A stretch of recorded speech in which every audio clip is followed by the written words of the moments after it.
Assalamualaikum warahmatullahi wabarakatuh. Di sini saya akan menjelaskan bagaimana solusi atau ide yang dapat kita lakukan dalam membangun perpustakaan di daerah-daerah terpencil. Pertama-tama, saya ingin menjelaskan terlebih dahulu apa itu perpustakaan ideal. Perpustakaan ideal pada dasarnya adalah sebuah perpustakaan yang mampu memberdayakan masyarakat, perpustakaan yang mampu melakukan revolusi minat baca pada masyarakat dan mampu mengubah karakter masyarakat dari yang tidak suka membaca menjadi suka membaca. Mengubah masyarakat tuna informasi menjadi masyarakat yang berliterasi atau melek informasi. Jadi ada beberapa karakteristik dari perpustakaan ideal, yaitu yang pertama struktur kelembagaan yang kuat. Jadi untuk mewujudkan aspek kelembagaan yang kuat, peraturan pemerintah perlu secara tegas menentukan status eselon bagi masing-masing jenis perpustakaan. Jadi perpustakaan umum itu berbentuk badan atau eselon 2A, sedangkan perpustakaan umum kabupaten atau kota berbentuk kantor atau eselon 3A. Dan perpustakaan umum kecamatan berbentuk UPTD atau eselon 4A, dan perpustakaan desa dan sekolah berbentuk 4D. Jadi dengan aturan semacam ini, perpustakaan akan lebih diperhatikan oleh pemerintah, baik di daerah maupun di provinsi, dan peluang untuk mendapatkan anggaran yang memadai akan semakin besar. Kemudian karakteristik yang kedua yaitu memiliki desain ruang yang menarik. Jadi selama ini ruang perpustakaan terkesan sebagai ruang yang serius dan kaku. Padahal perpustakaan dapat didesain dengan menarik dan terkesan santai. Perpustakaan dapat didesain seperti tata ruang sebuah kafe penuh pernik-pernik dan warna-warna yang kontras. Jadi perpustakaan juga menghadirkan taman-taman untuk dalam ruang membaca. Kehadiran taman ini diharapkan agar semakin membuat pemustaka betah untuk melakukan aktivitas membaca, diskusi, belajar, dan mendengarkan musik di perpustakaan.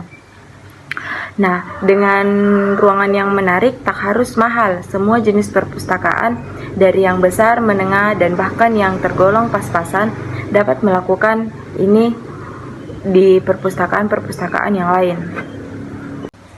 Kemudian yang ketiga, karakteristik yang ketiga yaitu memiliki koleksi yang variatif sesuai keinginan pemustaka. Jadi semakin bervariasi koleksi sebuah perpustakaan akan semakin menarik hati pemustaka. Menu sajian perpustakaan yang lengkap akan berpeluang besar untuk menghadirkan pemustaka dari sebagai lapisan masyarakat. Jadi karakteristik yang kelima yaitu mempunyai layanan yang berkualitas. Jadi selain itu perpustakaan perlu meningkatkan ragam layanan perpustakaan. Jadi ragam layanan ini antara lain pertama membentuk klub pembaca perpustakaan yang dapat memfasilitasi pembentukan kelompok pembaca, klub buku, kelompok penggemar buku maupun kelompok diskusi berdasarkan selera pembaca terhadap buku-buku tertentu. Termasuk dalam klub baca ini adalah pembentukan keaksaraan fungsional untuk menekan angka buta huruf di Indonesia. Jadi yang kedua, membentuk klub penulis, pembukaan layanan khusus tentang kepedulian. Jadi ide dalam membangun perpustakaan di daerah terpencil yaitu yang pertama sebagai berikut. Melakukan promosi. Jadi cara membuat perpustakaan ramai dikunjungi tentu saja wajib melakukan promosi. Banyak yang beranggapan bahwa promosi itu hanya berlaku untuk berjualan, padahal tidak selalu demikian. Di bidang perpustakaan pun juga penting dipromosikan, misalnya mempromosikan program, mempromosikan kegiatan, dan mempromosikan pelayanan. Apalagi di era teknologi modern seperti sekarang, promosi bisa dilakukan dengan cara yang lebih sederhana dan gratis. Misalnya, dengan memanfaatkan media sosial seperti Instagram, Facebook, ataupun lewat media sosial lainnya. Bisa juga promosi lewat channel YouTube, Memang hasilnya tidak dapat dilihat secara langsung, tetapi dengan konsisten mengupload dan promosi, orang akan semakin terbiasa dan penasaran dengan program yang ditawarkan perpustakaan. Dan promosi juga dapat dilakukan lewat mulut ke mulut pengunjung. Tentu saja ini berlaku ketika pengunjung merasa puas dengan pelayanan dan merasa senang berkunjung. Itulah sebabnya penting sekali membuat kenyamanan pengunjung agar secara disadari mereka pun akan mempromosikan atau mengajak teman lainnya untuk kembali dalam ke perpustakaan agar ramai. Kemudian yang kedua yaitu memberikan hadiah. Jadi cara perpustakaan ramai dikunjungi bisa mencoba dengan memberikan hadiah. Misalnya ketika perpustakaan ulang tahun akan memberikan hadiah secara acak bagi pengunjung yang beruntung. Apalagi jika hadiah yang diberikan adalah hadiah yang menarik dan kece. Dijamin banyak orang yang berbondong-bondong akan mengunjungi perpustakaan. Memang terkait aturan main, tergantung dari kreativitas dan kebijakan dari pihak perpustakaan. Misalnya, hadiah diberikan secara acak dan percuma, atau hadiah hanya diberikan kepada pengunjung yang berani mengambil tantangan dari pihak pustakawan, atau bisa juga diberikan pada pustakawan yang rajin datang ke perpustakaan.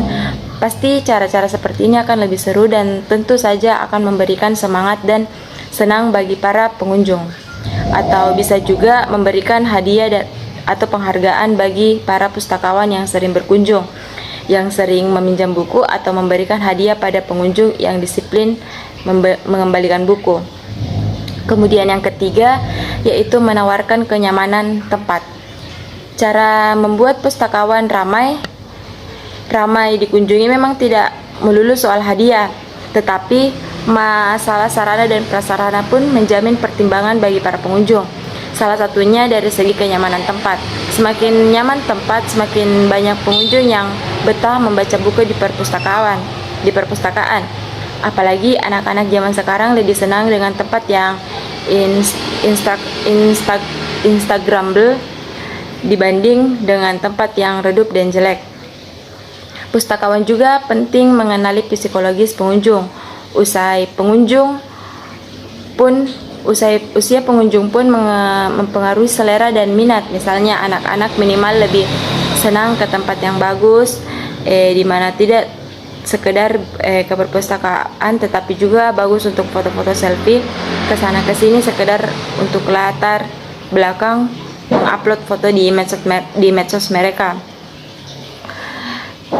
Hal ini sebenarnya bisa menjadi daya tarik buat perpustakaan. Semakin banyak pengunjung yang foto menggunakan latar belakang yang ciamik dari perpustakaan, secara tidak langsung sebenarnya mereka telah mempromosikan perpustakaan di media sosial mereka sendiri. Seperti yang kita tahu bahwa setiap orang pasti memiliki circle-nya sendiri-sendiri. Tentu saja secara marketing ini memperluas jangkauan bahwa perpustakaan Anda untuk dikenal oleh orang. Kemudian yang keempat yaitu pustakawan bersikap ramah. Jadi rahasia pustakawan banyak dikunjungi adalah perlakuan dan sikap ramah. Semakin ramah pustakawan kepada pengunjung, semakin banyak calon pengunjung yang akan datang lagi. Sebaliknya, satu pustakawan yang judes bisa menimbulkan dan mematahkan antusiasme beberapa pengunjung sehingga mereka malas untuk datang kembali. Jadi cara membuat perpustakaan ramai dikunjungi tidak perlu dengan sesuatu yang ribet dan berat. Cukup benahi manajemen pelayanannya saja. Maka pengunjung akan berdatangan seiring jalannya waktu. Memang membutuhkan waktu yang lama karena membutuhkan proses. Kemudian yang kelima yaitu memiliki program menarik di perpustakaan. Jadi cara membuat perpustakaan ramai dikunjungi yang terakhir adalah mungkin Anda bisa membuat program-program yang menarik. Ada banyak sekali program menarik selain beberapa poin yang di atas tadi. Jadi tentu saja acara yang berbeda dan unik semakin menarik, itu pun membutuhkan waktu dan ide. Tidak heran jika kreativitas dan inovasi sangat penting untuk menemukan program yang pas dan sesuai. Sebenarnya ada pula banyak program menarik, tetapi tidak semua program tersebut sesuai dan selaras dengan dunia perpustakaan. Tidak mungkin ada mengadakan konser musik juga di perpustakaan, dan kecuali konser musik bertajuk sastra atau bertajuk literasi. Semoga dengan ulasan dari pemaparan memberikan ide membuat perpustakaan yang menarik dan berkelas. Jadi yang kelima yaitu membentuk klub blogger. Saat ini aktivitas ngeblog sudah cukup menjamur di tanah air. Bahkan Indonesia merupakan salah satu negara dengan jumlah blogger yang cukup banyak. Aktivitas ngeblog yang sangat berkaitan dengan dunia baca tulis sudah selayaknya dilakukan di perpustakaan. Dan yang keenam, membuka layanan perpustakaan secara online. Hal ini dapat dilakukan dengan membuat blogger perpustakaan di dunia maya. Blog perpustakaan ini merupakan salah satu media yang cukup murah meriah untuk membentuk jaringan kerjasama antar perpustakaan. Dan yang ketujuh, membuka layanan galeri seni budaya. Perpustakaan dapat menjadi salah satu pusat kebudayaan masyarakat dengan menggelar secara periodik seni, tari, musik, teater, mendongeng, storytelling, dan puisi. Baik, jadi itulah tadi bagaimana ide dalam membangun perpustakaan yang terpencil atau susah diakses. Mungkin itulah dari saya. Billahi taufik wal hidayah. Wassalamualaikum warahmatullahi wabarakatuh.